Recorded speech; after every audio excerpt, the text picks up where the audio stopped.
Hey there, YouTube. Thanks for joining me for another episode of Game Chat. And I've got a question for you. So, what's up with Pokemon? As you can see, this week's a little bit different. I don't actually have any way of hooking up my Nintendo DS up to my TV, so instead, what I've decided to do, since you're not seeing me, you're actually taking a look at my DS, or one of my DSs. Yes, I have a few. So, what's up with Pokemon? Generation 4. In the fourth generation of Pokemon, probably the most notable difference is that, and I just want to get this out of the way right now, there are 107 brand new Pokemon in the fourth generation of Pokemon games. That brings up the running total to 493. Wow, that is a lot of Pokemon to collect and train. So what games are in the fourth generation of Pokemon? Sadly, I only have one. So I only have one to show you right here on the screen. You'll probably see a little bit of my hands here in a moment. But the one game that I do have, and I've brought up on my DS right now, is Pokemon Platinum. And look at that, isn't that shiny? Pokemon Platinum is actually not one of the original games of the fourth generation. So if you remember in the previous generations, we had Red, Blue, and then followed up by Yellow. We had Gold, Silver, followed up by Crystal, and then there were Ruby and Sapphire brought up by Emerald. So in this series, the fourth generation of Pokemon games, we have Pokemon Diamond, Pokemon Pearl, and then they followed up with a third, Pokemon Platinum. So this is kind of like the bonus edition, if you will. So, yep, that's exactly what I've got brought up on my screen here in my floating disembodied hands. So, then you recall in the third generation, if you haven't seen my third generation Pokemon video, go ahead, pause this video, go back, take a look at my So What's Up with Pokemon Generation 3. Anyway, to cut a long story short, in the third generation they made a remake of Pokemon Red and Blue, and actually it was a remake of Red and Green because they did Pokemon Leaf Green, Pokemon Fire Red. They did something similar in the fourth generation of games, and do you recall these little guys right here? Pokemon Silver, Pokemon Gold. They actually did the same thing in the fourth generation. They took these games and they made Pokemon Heart Gold and Pokemon Soul Silver. Both for the Nintendo DS. That's the original DS, not the 3DS, okay? Or the 2DS, just regular, plain old DS. And in this case, I've got Pokemon up and running on a DS Lite. Differences, not a whole lot. We can get into those for another episode when I talk about hardware. I'm actually looking forward to those. Looking forward to doing some hardware episodes. Anyway, why don't I zoom in a little bit here on the screen, and we'll take a look at some of the differences here. As you can see, the graphics are a little bit better. Right now, they're probably about on par with the Game Boy Advance. I don't think they were upgraded all that much. Yeah, my camera needs to focus.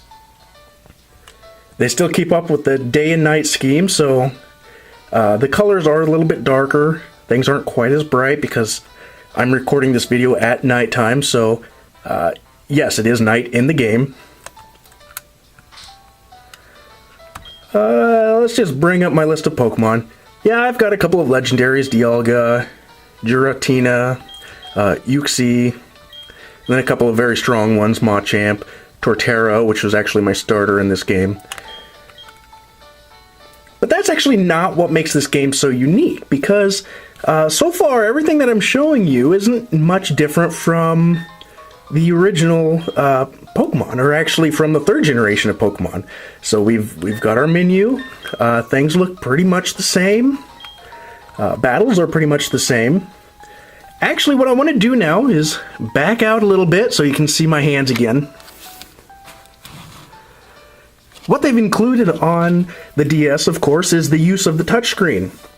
So right down here is actually like what they call in the game Pokegear. And by clicking these buttons, I can actually go through screen by screen. And I'll just explain these briefly, and I may not actually go through all of them, but as you can see right here on the first screen is an analog clock, so you can tell what time it is. 8:30? Is it really 8:30?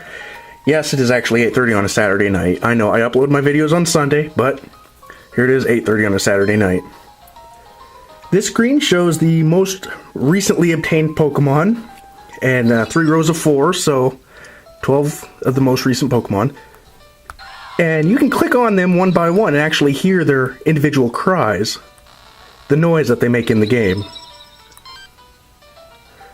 This is actually an item finder. It works kind of like a radar, so depending on where you are here, you can click, and if there was a hidden item nearby, you can see that little circle show up. Let's say it would detect something up here. So that would tell me up on my top screen that the item would actually be right around here somewhere. And then I can go and find it. On this screen, I can actually take a look at the affection of my Pokemon. None of my Pokemon really seem to like me all that much.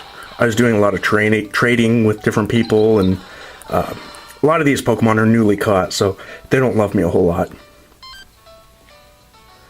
Here I can take a look at the health of my Pokemon. Each one of these has a little gray bar underneath their character, so I can take a look at their HP, see how much life they have left. This is actually a pedometer in the game, and so it's not actually a pedometer for you if you put your DS in your pocket and walk around. It's a pedometer for your character, so as I walk around, you can see that number increment. This is just a little doodle pad where you can jot down a little note. So for instance, if I wanted to write, "Hi YouTube." That looks terrible. But this is just so if you wanted to jot down a little note in the game, and I don't believe it actually stays in there. So yeah, it's already deleted. So you would have to keep it on this screen in order to keep your little note. Next is a small calculator. Not really too exciting there, but pretty interesting stuff if you're just playing Pokemon and you wanted to use a little calculator. A digital clock. A type effectiveness thing. Type effectiveness chart. And why don't we actually take a look at this? So if I change this, so this is showing as normal, switch it to fire. Fire against normal, it's actually saying it's regularly effective. Let's change this to fire against water. Not very effective at all. Of course, we know that. To put out water, you're not going to use fire. Now, fire against grass, of course, fire burns grass. So we know, yes, that is super effective as it shows down there. And then there's just a few other really weird things on here, like a coin flipper. If you don't have a coin on you and you need to decide between two different things, you can whip out your DS with Pokemon Diamond, Pearl, or Platinum and flip a Magikarp coin. It's really, really silly and completely unnecessary. But then there's just a few other things that I won't really get into. Last thing I really want to show you about this, really neat thing, is the 4th generation of Pokemon. It can actually trade with the 3rd generation of Pokemon games. So those are the ones for the Game Boy Advance. Now, how exactly does that work? Well, on the original DS and the DS Lite, these DSs have a Game Boy Advance slot. So right now I actually have in my copy of Pokemon Emerald. Excuse me. So what you can do then is transport your Pokemon from a Game Boy Advance game into the DS version. So that's really neat. So you can actually upgrade from the 3rd generation to the 4th generation. And then going forward, you can actually do the same, transfer games from 4th generation onto the 5th, and from the 5th onto the 6th. But we'll talk about those another time. Anyway, my name is Nolan. Once again, thank you for checking out my Game Chat videos. I hope you'll check again next week, and please leave me some comments, ask me a couple of questions, and don't forget to hit that big red button that says subscribe. Anyway, thanks a lot, and I'll see you next week.